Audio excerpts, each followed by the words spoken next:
Hello guys, welcome back to our channel. This is chapter 11, the Dueling Club. Nice. Chapter 11. Harry woke up on Sunday morning to find the dormitory blazing with winter sunlight and his arm reboned but very stiff. He sat up quickly and looked over at Colin's bed, but had been blocked from view by the high curtains Harry had changed behind him yesterday.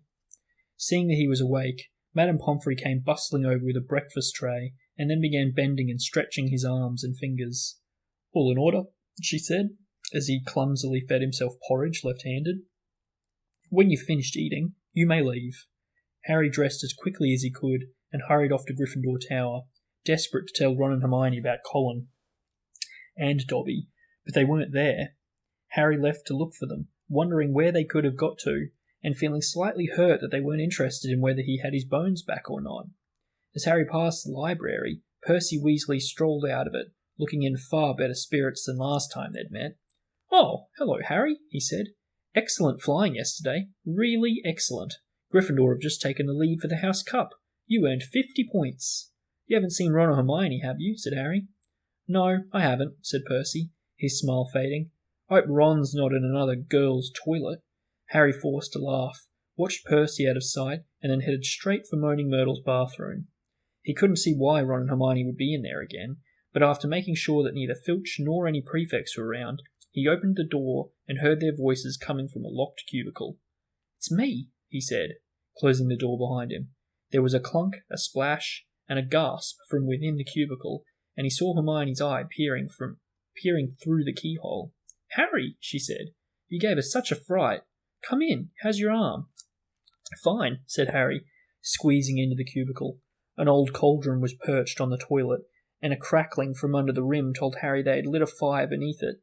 Conjuring up portable waterproof fires was a specialty of Hermione's. "We'd have come to meet you, but we decided to get started on the polyjuice potion," Ron explained, as Harry, with difficulty, locked the cubicle again. "We've decided this is the safest place to hide it." Harry started to tell them all about Colin, but Hermione interrupted. "We already know. We heard Professor McGonagall telling Professor Flitwick this morning.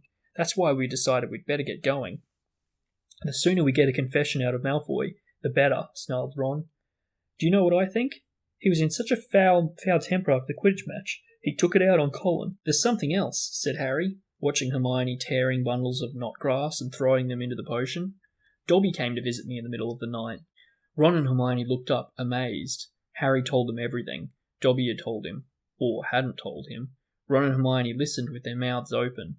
"The Chamber of Secrets has been opened before," said Hermione.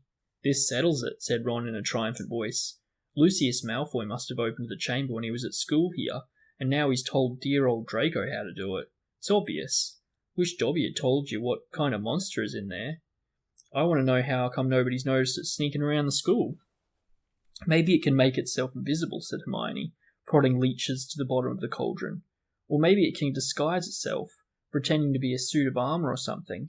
I've read about that. Chameleon ghouls." "You read too much, Hermione," said Ron, pouring dead lacewings on top of the leeches. He crumpled up empty lacewing bag and looked around at Harry. "So Dobby stopped us getting on the train and broke your arm?" He shook his head. "You know what, Harry? If he doesn't stop trying to save your life, he's going to kill you."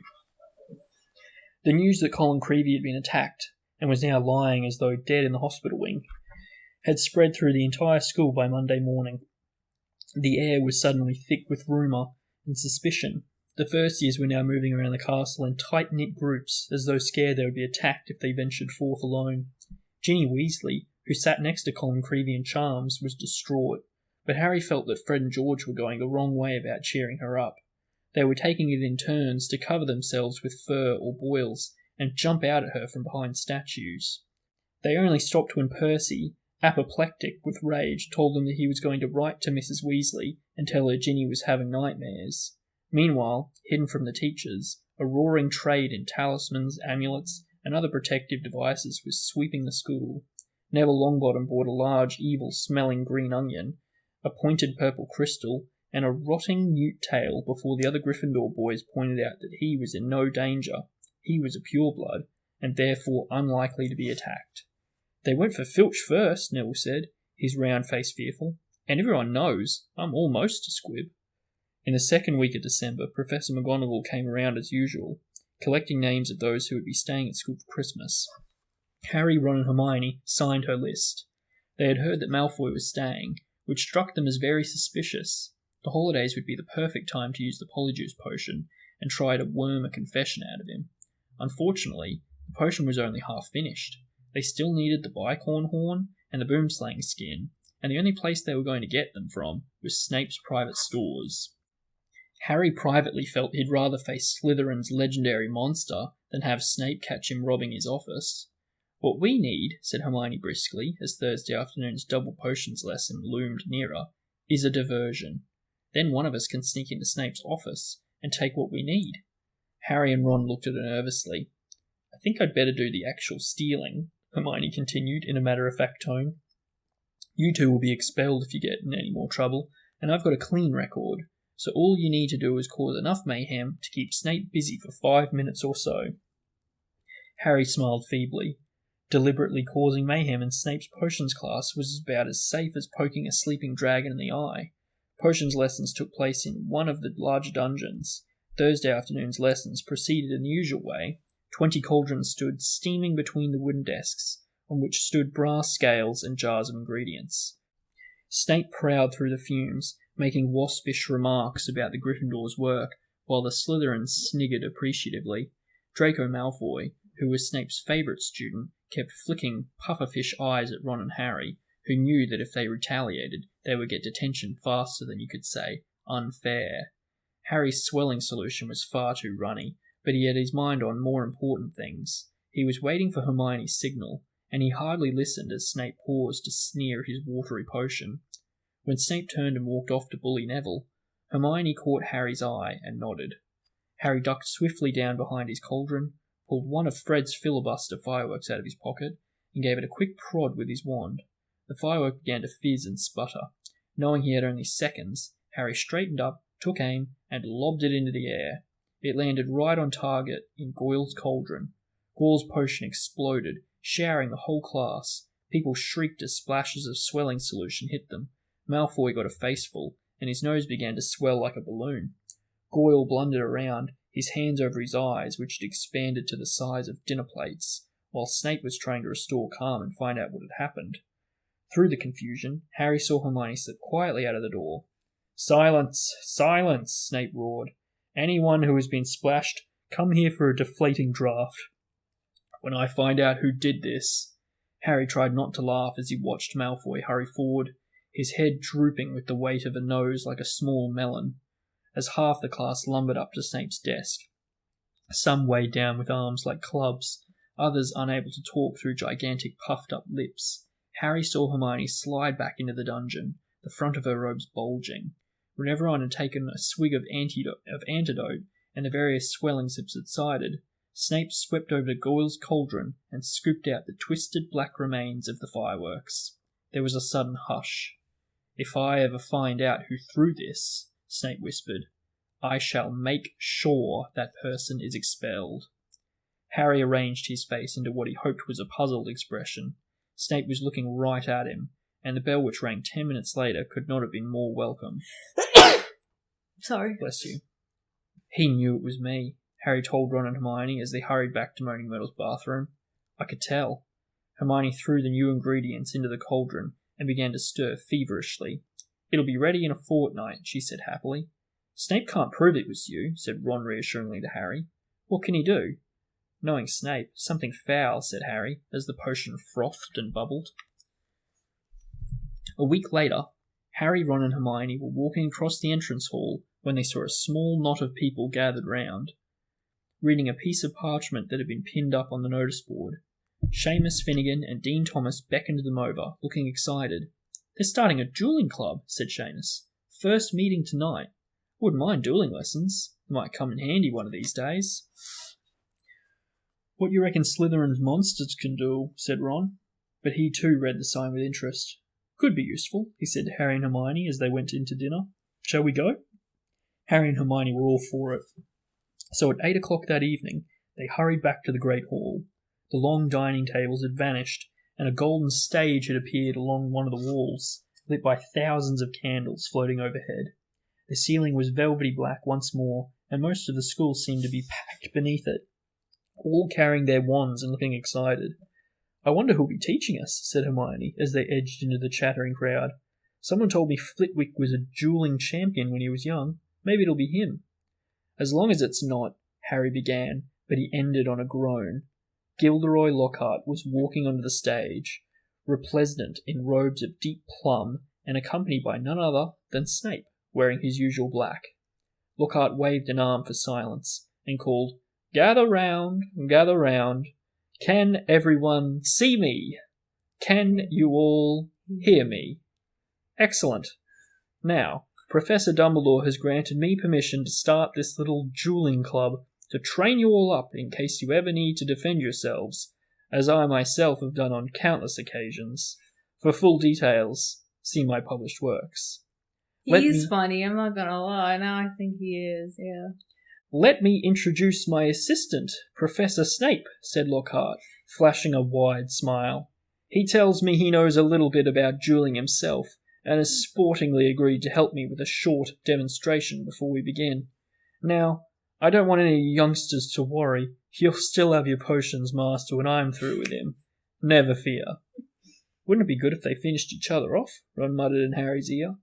Wait, I love how, Snape just, looks at him are you kidding me? With, a very dead face, poker face. It's I'm gonna wreck you in 5 minutes' time. You're kidding me, dude. Okay. Snape's upper lip was curling. Harry wondered why Lockhart was still smiling. If Snape had been looking at him like that, he'd have been running as fast as he could in the opposite direction. Lockhart and Snape turned to face each other and bowed. At least Lockhart did, with much twirling of his hands, whereas Snape jerked his head irritably. Then they raised their wands like swords in front of them. "As you see, we are holding our wands in the accepted combative position," Lockhart told the silent crowd. "On the count of 3, we will cast our first spells. Neither of us will be aiming to kill, of course." "I wouldn't bet on that," Harry murmured, watching Snape baring his teeth. 1, 2, 3. Both of them swung their wands up and over their shoulders. Snape cried, "Expelliarmus!" There was a dazzling flash of scarlet light, and Lockhart was blasted off his feet. He flew backwards off the stage, smashed into the wall, and slid down it to sprawl on the floor. Malfoy and some of the other Slytherins cheered. Hermione was dancing on tiptoes. "Do you think he's all right?" she squealed through her fingers. "Who cares?" said Harry and Ron together. Lockhart was getting unsteadily to his feet. His hat had fallen off, and his wavy hair was standing on end. "Well, there you have it," he said, tottering back onto the platform. "That was a disarming charm, as you see. I've lost my wand. Ah, thank you, Miss Brown. Yes, an excellent idea to show them that, Professor Snape. But if you don't mind me saying so, it was pretty obvious what you were about to do. If I had wanted to stop you, it would have only been too easy. However, I felt it would be instructive to let them see." Snape was looking murderous. Possibly Lockhart had noticed, because he said, "Enough demonstrating. I'm going to come amongst you now and put you all into pairs. Professor Snape, if you'd like me to help." They moved through the crowd, matching up partners. Lockhart teamed Neville with Justin Finch-Fletchley, but Snape reached Harry and Ron first. "Time to split up the dream team, I think," he sneered. "Weasley, you can partner with Finnegan. Potter." Harry moved automatically towards Hermione. "I don't think so," said Snape, smiling coldly. "Mr. Malfoy, come over here. Let's see what you make of the famous Harry Potter. And you, Miss Granger, you can partner Miss Bulstrode." Malfoy strutted over, smirking. Behind him walked a Slytherin girl who reminded Harry of a picture he'd seen in Holidays with Hags. She was large and square, and her heavy jaw jutted aggressively. Hermione gave her a weak smile, which she did not return. "Face your partners," called Lockhart, back on the platform, "and bow." Harry and Malfoy barely inclined their heads, not taking their eyes off of each other. "Wands at the ready," shouted Lockhart. "When I count to 3, cast your charms to disarm your opponent, only to disarm them. We don't want any accidents. 1, 2, 3. Harry swung his wand over his shoulder, but Malfoy had already started on 2. His spell hit Harry so hard, he felt as though he'd been hit over the head with a saucepan. He stumbled. In the movie, did they just do it as everyone looked, or did everyone do it at the same time? Yeah, in the movie it was just Harry and Draco, and it was like a big show in front of him. Yeah, they're doing it like a class. Yeah. He stumbled, but everything still seemed to be working, and wasting no more time, Harry pointed his wand straight at Malfoy and shouted, Rictum Sempra! Rictum Sempra! Okay. A jet of silver light hit Malfoy in the stomach, and he doubled up, wheezing. I said disarm only, Lockhart shouted in alarm over the heads of the battling crowd, as Malfoy sank to his knees. Harry had hit him with a tickling charm, and he could barely move for laughing. Oh, that's cute. Harry hung back with a vague feeling it would be unsporting to bewitch Malfoy while he was on the floor, but this was a mistake. Gasping for breath, Malfoy pointed his wand at Harry's knees, choked, Tarantalegra, and next second Harry's legs had begun to jerk around, out of control, in a kind of quick step. Stop! Stop! Screamed Lockhart, but Snape took charge. Venite incantatem, he shouted. Harry's feet stopped dancing, Malfoy stopped laughing, and they were able to look up. A haze of greenish smoke was hovering over the scene. Both Neville and Justin were lying on the floor, panting. Ron was holding up an ashen-faced Seamus, apologising for whatever his broken wand had done, but Hermione and Millicent Bulstrode were still moving. Millicent had Hermione in a headlock, and Hermione was whimpering in pain.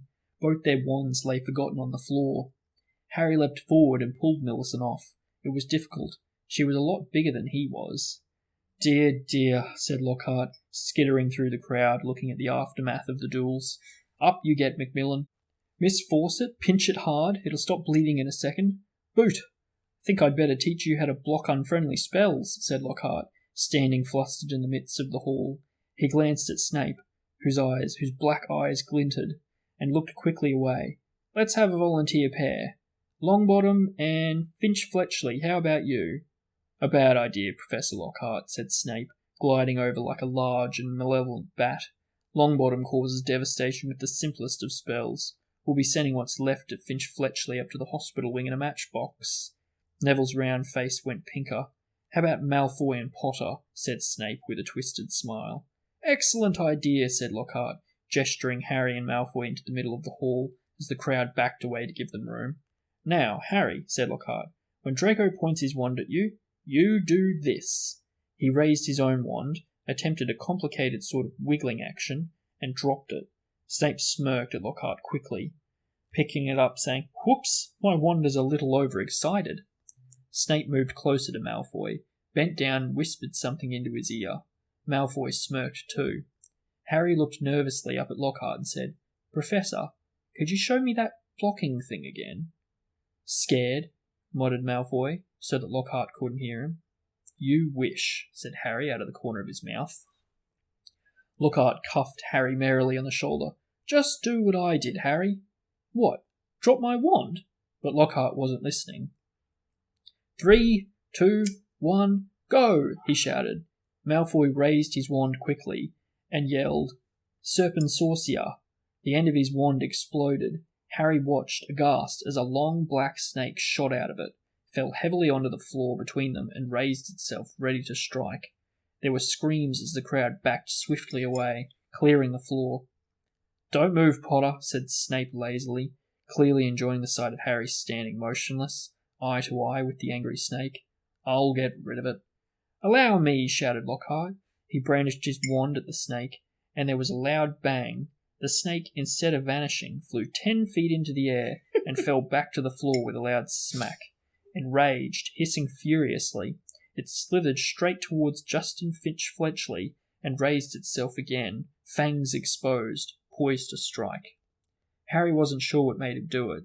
He wasn't even aware of deciding to do it.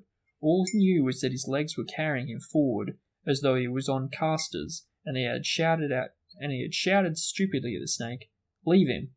And miraculously, inexplicably, the snake slumped to the floor, docile as a thick black garden hose, its eyes now on Harry. Harry felt the fear drain out of him. He knew the snake wouldn't attack anyone now. though how he knew it, he couldn't have explained. He looked up at Justin, grinning, expecting to see Justin look relieved, or puzzled, or even grateful, but certainly not angry and scared. "What do you think you're playing at?" he shouted. Before Harry could say anything, Justin had turned and stormed out of the hall. Snape stepped forward, waved his wand, and the snake vanished in a small puff of black smoke. Snape, too, was looking at Harry in an unexpected way. It was a shrewd and calculating look, and Harry didn't like it. He was also dimly aware of an ominous muttering all around the walls. Then he felt a tugging on the back of his robes. "Come on," said Ron's voice in his ear. "Move, come on." Ron steered him out of the hall, Hermione hurrying alongside them. As they went through the doors, the people on either side drew away, as though they were frightened of catching something. Harry didn't have a clue what was going on, and neither Ron nor Hermione explaining anything until they had dragged him all the way up to the empty Gryffindor common room. Then Ron pushed Harry into an armchair and said, "You're a Parselmouth. Why didn't you tell us?" "I'm a what?" said Harry. "A Parselmouth," said Ron. "You can talk to snakes."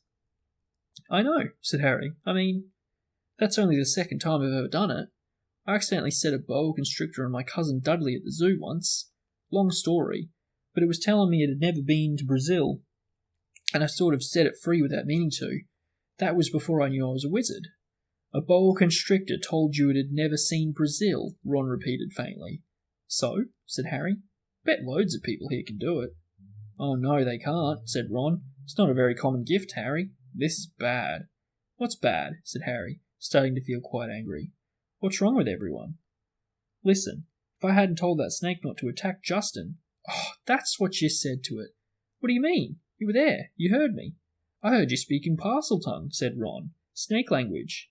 You could have been saying anything. No wonder Justin panicked. It sounded like you were egging the snake on or something. It was creepy, you know." Harry gaped at him. "I spoke a different language, but I didn't realise." "How can I speak a language without knowing I can speak it?" Ron shook his head. Both he and Hermione were looking as though someone had died. Harry couldn't see what was so terrible. "Do you want to tell me what's wrong with stopping a dirty great snake biting Justin's head off?" he said. "What does it matter how I did it, as long as Justin doesn't have to join the Headless Hunt?" "It matters," said Hermione, speaking at last in a hushed voice, "because being able to talk to snakes was what Salazar Slytherin was famous for. That's why the symbol of Slytherin House is a serpent." Harry's mouth fell open. "Exactly," said Ron. "Now the whole school's going to think you're his great-great-great-grandson or something." "But I'm not," said Harry, with a panic he couldn't quite explain. "You'll find that hard to prove," said Hermione. "He lived about 1,000 years ago. For all we know, you could be." Harry lay awake for hours that night. Through a gap in the hangings around his four-poster, he watched snow starting to drift past the tower window, and wondered, could he be a descendant of Salazar Slytherin? Question. Why don't they think he's related to Voldemort instead of that guy? I don't think Voldemort was particularly famous for being able to speak past tongue. I don't think anyone even knew he could. Oh, okay. Whereas Salazar Slytherin, it's like, that was his thing, you know? So, and I think it's also a timing thing. Like, if the monster of Slytherin is racing around killing people, and suddenly there's a student that has like a really rare, possibly genetic gift, they're probably all like, "Ooh, that's pretty sus, Harry." Okay. He didn't know anything about his father's family after all. The Dursleys had always forbidden questions about his wizarding relatives. Quietly, Harry tried to say something in Parseltongue. The words wouldn't come. It seemed he had to be face to face with a snake to do it. "But I'm in Gryffindor," Harry thought. "The Sorting Hat wouldn't put me in here if I had Slytherin blood." "Ah," said a nasty little voice in his brain. "But the Sorting Hat wanted to put you in Slytherin, don't you remember?" Harry turned over. He'd see Justin next day in herbology, and it explained that he'd been calling the snake off, not egging it on, which he thought angrily, pummeling his pillow. Any fool should have realised. By next morning, however, the snow that had began in the night had turned into a blizzard so thick that the last herbology lesson of term was cancelled. Professor Sprout wanted to fit socks and scarves on the mandrakes, a tricky operation she would entrust to no one else, now that it was so important for the mandrakes to grow quickly and revive Mrs. Norris and Colin Creevy. Harry fretted about this next time to the fire in the Gryffindor common room, while Ron and Hermione used their lesson off to play a game of wizard's chess. "For heaven's sake, Harry," said Hermione, exasperated as one of Ron's bishops wrestled her knight off his horse and dragged him off the board. "Go and find Justin if it's so important to you." So Harry got up and left through the portrait hole, wondering where Justin might be. The castle was darker than it usually was in daytime, because of the thick swirling grey snow at every window. Shivering, Harry walked past classrooms where lessons were taking place, catching snatches of what was happening within. Professor McGonagall was shouting at someone who, by the sound of it, had turned his friend into a badger. Resisting the urge to take a look, Harry walked on by, thinking that Justin might be using his free lesson to catch up on some work, and deciding to check the library first. A group of Hufflepuffs, who should have been at Herbology, were indeed sitting at the back of the library, but they didn't seem to be working. Between the long lines of high bookshelves, Harry could see that their heads were close together, and they were having what looked like an absorbing conversation. He couldn't see whether Justin was among them. He was walking towards them when something of what they were saying met his ears, and he paused to listen. Hidden in the invisibility section. "So anyway," a stout boy was saying, "I told Justin to hide up in our dormitory. I mean to say, if Potter's marked him down as his next..." Massive picture. "As his next victim, it's best if he keeps a low profile for a while. Of course, Justin's been waiting for something like this to happen ever since he let Potter slip that he was Muggle-born. Justin actually told him he's been down from Eton. That's not the kind of thing you bandy about with Slytherin's air on the loose, is it? You definitely think it is Potter, then?" said a girl with blonde pigtails anxiously. "Hannah," said the stout boy solemnly, "he's a Parselmouth. Everyone knows that's the mark of a dark wizard. Have you heard of a decent one who could talk to snakes? They called Slytherin himself serpent tongue." There was some heavy murmuring at this, and Ernie went on. "Remember what was written on the wall? Enemies of the air beware. Potter has some sort of run-in with Filch. Next thing we know, Filch's cat's attacked. That first year Creevy was annoying Potter at the Quidditch match, taking pictures of him while he was lying in the mud. Next thing we know, Creevy's been attacked. He always seems so nice, though," said Hannah uncertainly. "And, well, he's the one who made you-know-who disappear. Can't be all that bad, can he?"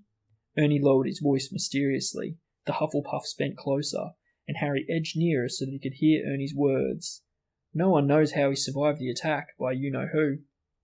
I mean to say, he was only a baby when it happened. He should have been blasted into smithereens. Only a really powerful dark wizard could have survived a curse like that."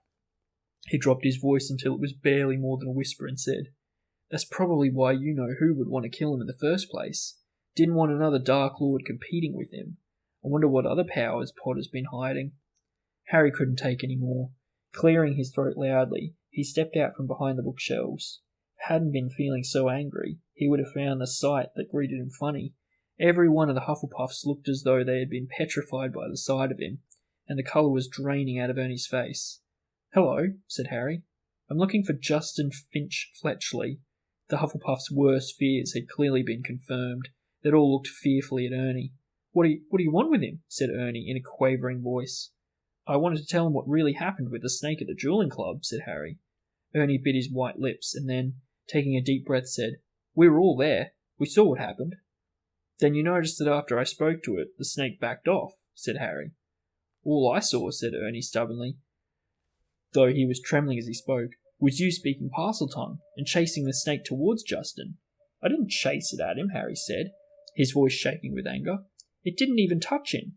"It was a very near miss," said Ernie, "and in case you were getting ideas," he added hastily, "I might tell you that you can trace my family back through 9 generations of witches and warlocks, and my blood's as pure as anyone's, so I don't care what sort of blood you've got," said Harry fiercely.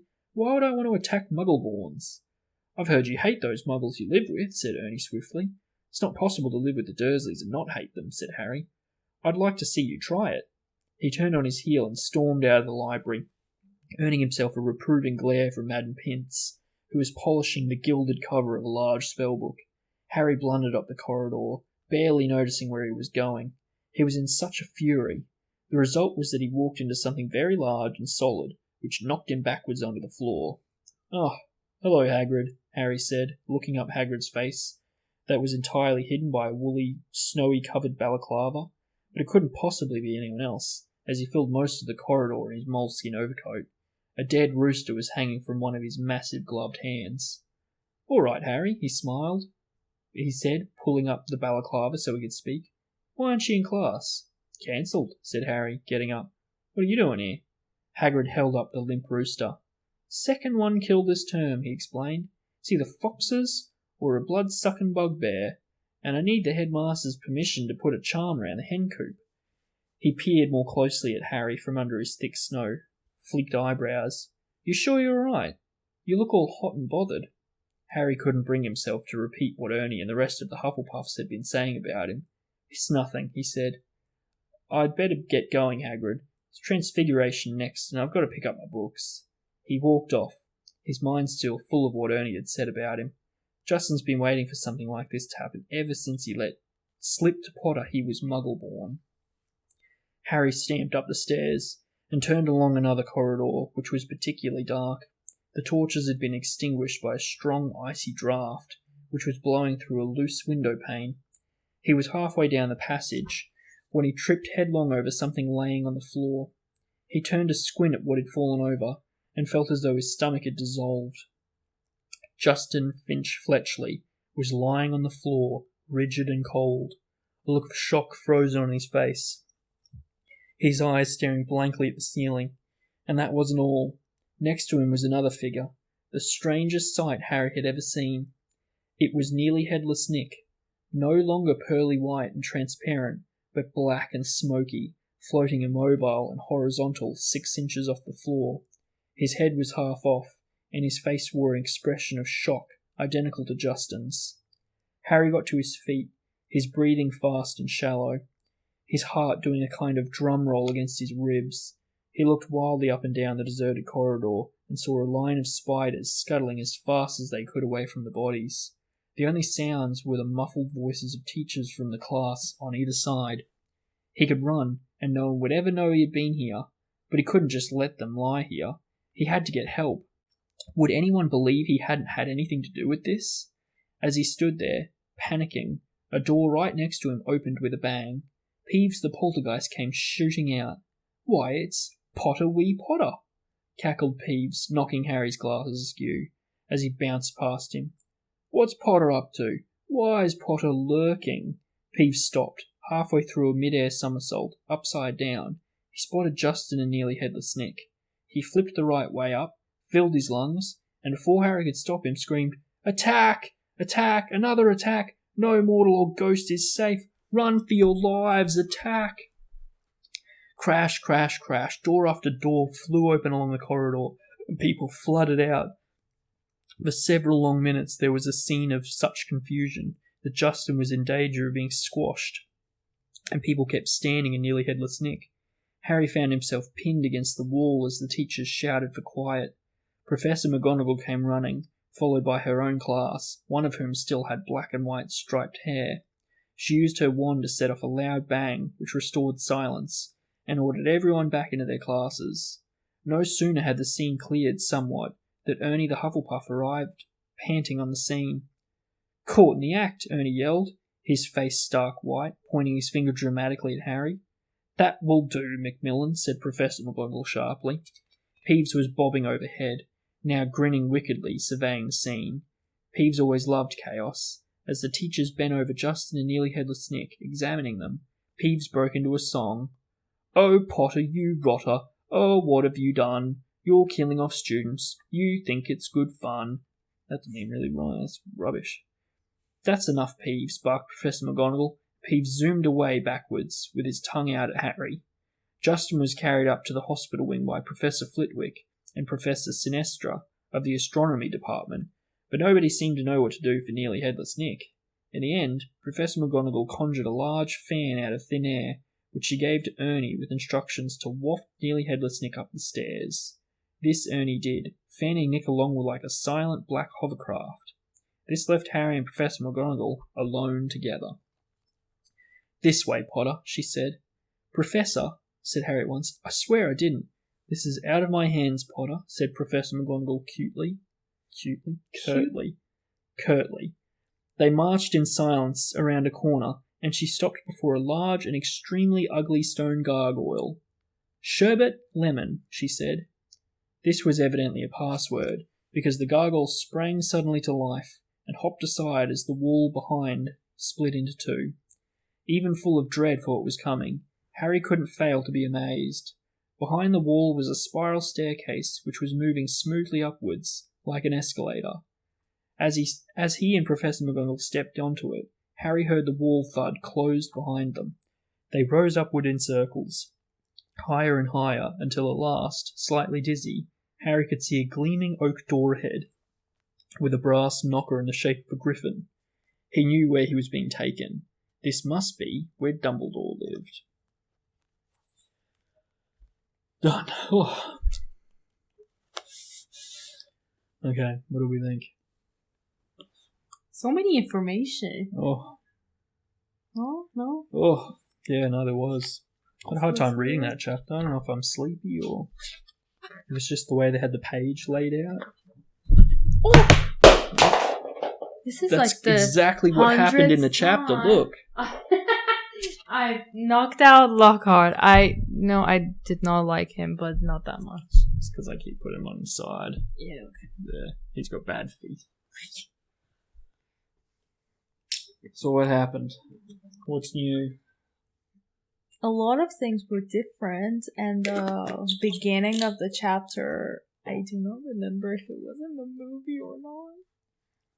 The part that they went to, they were in his class, and they got like big faces and big lips and stuff. No, it definitely was in the movie. Was? It definitely wasn't. Wasn't, yes. Wasn't. So I was just like really confused, and I was like, okay, it wasn't in the movie, that's why I'm so confused. They got their recipes that they needed, and it'll be ready in a fortnight. And then the little dwelling that it was just like everyone was practicing, which was nicer. I thought good job that everyone was doing it. Do you want me to go through the book to like miss everything? Because it was a lot of stuff. I'll feel like I'll forget. One thing about the potions lesson, where Harry was like, "Snape knew it was me." Yeah. And it's like it's been a thing that's come up a few times where like Harry's been like, "Oh, Snape like knows." It's like Snape can read my mind. It was something that happened in the last book. The same, he was like, "Snape can read my mind." I remember thinking like, we haven't been introduced to legitimacy or whatever, but it's like the thing where Snape can kind of read people's minds. And do you think he did it here and read Harry's mind and knew it was him because teachers aren't allowed to do that to students? If he went to Dumbledore and was like, "I know he did it." No, I don't think it's very ethical for a teacher to drive themselves into a kid's mind. Yeah, but like, it's Snape. It's not an ethical human being. It's Snape. Yeah, but like he probably did it. Got the information, knew it was Harry. Yeah, but he couldn't. But then he can't use it like detention, because then he'll be like, "Oh, how'd you know it was me? Yeah. How'd you know?" Yeah. And that's why I think, like, low key, he probably knows Harry isn't killing these people as well. If he is doing it. Yeah, and where they were in the bathroom is kind of different. Like, they're actually in a cubicle. Like, so if anybody just like strolls on in the movie, they're like, "What are you doing?" But they've kind of got like a little setup where they're like, "We're in a cubicle, we shot it." Do you think the cubicle was so big that they could like all be there? No, I think it would have been wildly uncomfortable for them. Yeah, because even if you're really small, you cannot fit in a cubicle. Even if the cubicle is as big as for disabled people, still not that big. Yeah, like a disabled cubicle might be big enough that you could have people on either side of the toilet, but like it's got to be tight to one side so you can still reach the toilet roll. So I don't know. Yeah, it is also one of the first times I've recognised that Ron and Hermione are kind of hanging out together without Harry bringing them together. Like I suppose it's still like a Ron, Harry, Hermione thing, but I don't know. Like they completely forgot about Harry's bones, and they just woke up and went, "Let's go do the potion together." I don't know. The beginning of things to come. Neville. What did you think of Neville? He thinks he's a squib. Well, he doesn't think he's a squib. He said, I'm I'm almost a squib. I don't like him, to be honest. You don't like Neville? Oh, I like Neville. I feel bad for Neville. Yeah, I feel bad for him. Doesn't mean I like him. I like Ron. That he says funny stuff and he's like stands up for himself to a point. Or Hermione. I feel Neville's really like a nerdish. I feel bad for him. You know? See, this is what I'm pointing out because I think he's not. It's a confidence thing for Neville. Like as soon as he gets confident, he gets good at stuff. So like. This is just another time. I do like him in the end in the movies. I think he's kind of getting powerful and he's just like, yeah, I'm confident. But still, I feel bad for him. I don't mean I don't like him. I just feel bad for him. Okay. I was going to break out his pop.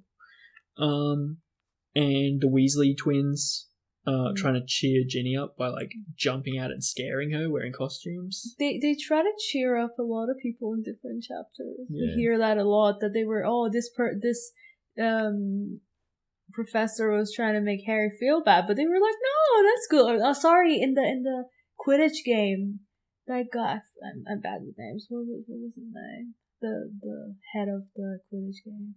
Oliver Wood? Yeah, Oliver Wood was saying, you have to go, and then these were like, no, good enough, good job, Harry. I remember that. Like, I like them, they're cute. Even though the way they're trying to cheer her up is not really that good. They had a positive power. Yeah, the dueling class. What did you think of the dueling class? Good, but not good enough. I think they have to have more information of what they had to do and not to just like mess each other up. Yeah. And the professor had to know more stuff himself. You know? It does strike me odd that this is like an extracurricular class that they got to sign up for. Shouldn't they be doing this sort of stuff in Defense Against the Dark Arts to begin with? Like they kind of get theory and they learn how to use the spells and everything like that. Yeah. But they never actually have like a head-on dueling. I think they always have to have it. Yeah. Because why would you want to use Defense Against Dark Arts? You just want to like go to the battle with someone, right? Okay, wait. And another thing. When Harry was like, okay, how am I supposed to do this, Lockhart? He was like, do whatever I did. It's like uni, isn't it? When a tutor's trying to tell us what to do. I'm like, oh, just do what I do. I'm like, man, you don't even have a job. Shut up. I wish that lady tutor was watching this and I'll make fun of her right now. Like, you were like Lockhart. Even worse. But it's like the first time they ever realistically get a taste of actual dueling, and it's like it obviously leaves a massive impression on them because Harry sees Snape use Expelliarmus and he goes, done. That's it. That's all I'll need ever again, you know? It reminds me of all the memes I've seen. There's also like a bit of a flip of the text, the part about how the wand causes, chaos whenever he uses it. In the movie, it's Ron's broken wand, and here it's just Neville in general. Just Neville causes chaos wherever he does anything. Also, how they kind of paired off, and Snape was like, okay, like Draco, you're going with Harry, which is kind of in the movie as well, but... Sorry, but I think it was good that he didn't let Harry and Ron do it, or Harry and Hermione, because I wouldn't want to, like, put spells on my friends, but I'll do it on my classmate. Yeah. I'll be like, they'll probably go easy on each other too. Yeah. But it did backfire because Harry and Draco just started using spells they shouldn't have been using. Yeah. Ron was always just gonna, just about kill whoever he went up against because his wand's faulty. And that girl that was matched with Hermione just literally put her wand down and started wailing her with her hands. What's her? Millicent Bilstrode or something like that? Damn. Literally just dropped her wand and went, I'm just going to wail on you, girl.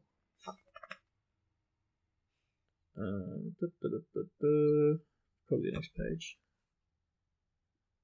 Yeah. Both their wands lay forgotten on the floor. Millicent Bulstrode, who's just like pretty much the way I picture her is that she's just like Man. Crab or Goyle, but just with long hair. Yeah. That's how I picture her. Yeah. Harry getting bullied, kinda. By Snape? Yeah. Or by everybody? No, the kid. Finch Fletchley. Their names are hard. Please, I have Yeah. to make a list and have it in front of me. It's a hell of a name to have to say quickly. Finch Fletchley. Finch Fletchley. Just go with that Hufflepuff kid. Because he literally is just that kid in Hufflepuff. Hufflepuff kid. How they're all bullying him in the library and they'll have like a little chat in their spare. Yeah. Comes out. If I was Harry, I would straight up just be like, yep, it's me. Like, I'd be telling teachers, like, no, I'm just messing with them. But, like, behind teachers' backs, like, with kids, I'd be like, I'm going to kill you. I'm going to kill you in the hallways. You better look out, Look out on the Quidditch pitch. I'm either going to catch the snitch or your head, your life. Guaranteed win. What if they got, like, expelled from school because they acted like that? Nah. It's just kids banter. Okay. Actually, there was one more thing I noticed, and it's something that comes up in the books pretty often, and I kind of brush over it. But in this chapter in particular, when they're talking about Parseltongue, in the movies, just whenever there's sort of any sort of informational sort of exposition, anything that's being explained about the mythology or the world of Harry Potter, they always get Hermione to say it in the movies because she's like the smart, like. And it happened in I think one of the last chapters where they were explaining what mudblood is. And in the movie, Hermione says like, "Oh, mudblood's this," but she doesn't know any of this stuff in the books because she's Muggle-born, right? So in the movie, she's like, "Parseltongue is this, this, and this," but in the books, it's always Ron that's talking about stuff from the magical world. And he's so much more intelligent than he is in the movies because he's actually a wizard. But he also absolutely not intelligent, smokes. informative. Yeah. Doesn't mean you're intelligent. But he absolutely smokes Hermione at chess too. And it's another one of those things where it's like, man, like we get that Hermione's smart and the movies are like trying to really nail it in. They're like, Hermione's the smart one of the group. It's like, yeah, we know Hermione's the smart one of the group, but that doesn't mean she has to tell us everything. Ron can be smart sometimes too. Cause no, I always liked Ron. I think Ron's good. He's just an idiot in the movies, isn't he? He's the comedic relief, but like he's funny. Not more smart. of an idiot, but just like like sometimes boys are sorry if it's just like a sexist thing I'm saying, but they're really smart, but they don't want to shove it into your face that they're smart. They're just like doing their thing. I always felt Ron is those sort of person, but like Hermione wants to say, "Oh, see, I'm like I'm so good." That's what I get from her character. Her entire personality is based around being smart. And, like, showing people that she's a big show-off, but I don't think Ron is trying to show off anything. He's mostly saying that, oh, my wand is broken in half. And Harry's not buying it for me. What do you think of Harry's luck as well? Just every single time somebody gets petrified, he's first on the scene. Yeah. The cat, happened to walk in the corridor at the wrong time, and Concrete, I suppose he didn't run into Concrete, but like he's literally like in hospital, and he's the first one to find out. Like, and then the next day, like all these kids are like, "You're gonna kill Justin Finch Fletchley, aren't you?" And he's like, "No, but have you seen him? Where is he?" And then like 5 minutes later, he's standing over like pretty much his corpse, and he's like, "Whoops." And like nearly headless Nick's dead as well. Not dead. He's already dead. But like petrified ghost. Which I also think is weird. How can you petrify a ghost? Yeah. Really unlucky. I feel like the petrifying of ghosts thing is just J.K. Rowling's way of being like, oh damn, definitely a plot hole that everybody's getting petrified. And there's so many ghosts around Hogwarts that are just constant, like Peeves as well, like poltergeists. And yet none of them are seeing anything. Like, I've got to come up with a way that says, like, oh, the ghosts aren't seeing this because they can get petrified too. But it just seems ridiculous to me that they're dead. They're ghosts. We shouldn't even be able to interact with them at all, and yet they can be petrified. It's just,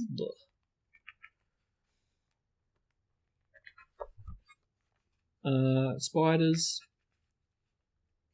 and the rooster. Hagrid was holding the rooster, the dead rooster, and he's like, oh, I don't know who keeps killing him. And we saw the spiders marching in like formation again, and that's all stuff that's going to come up to prominence later. And the last thing I noticed was the door to Dumbledore's office. Sherbet lemon. Yes, that's the gargoyle, but the door knocker, was in the shape of a griffin. It's a griffin door. Because he was in Gryffindor. Oh, you're cute. Oh, thank you.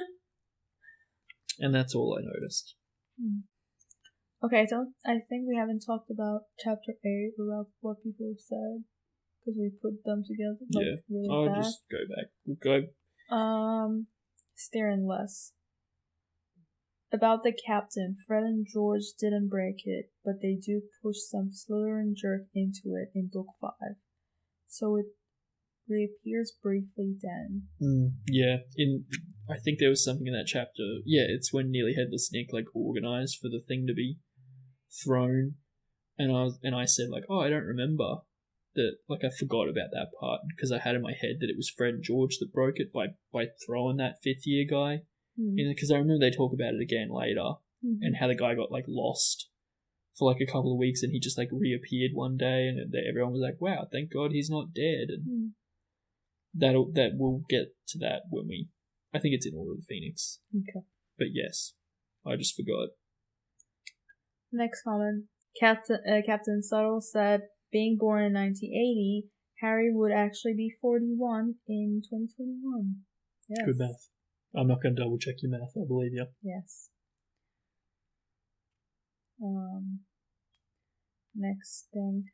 I love Dumbledore in this chapter. He makes Lockhart look foolish. Yes, I agree. And this video was a rather fun. Oh, thank you for your nice words. We like that you guys watch it and enjoy it. Who was it? Captain Subtle. Thank you, Captain Subtle.